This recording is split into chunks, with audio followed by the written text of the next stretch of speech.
Hi everyone, it's Wednesday and here we are on chapter 4 with the Mr. Buggles series. We had not seen Mr. Buggles for a few days and we missed him. Today, he came back and we're delighted. With time, Mr. Buggles' visits wove a tapestry of memories for us that are held close to our hearts. His tenacity and his simple pleasures reminded us of the beauty in the small things.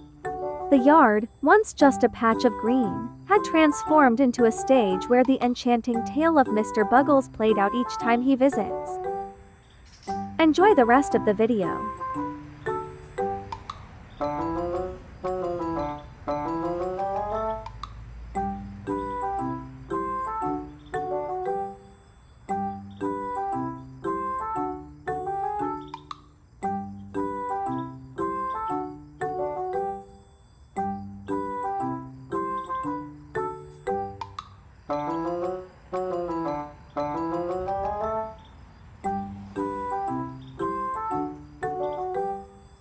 Thank you for watching and see you next week.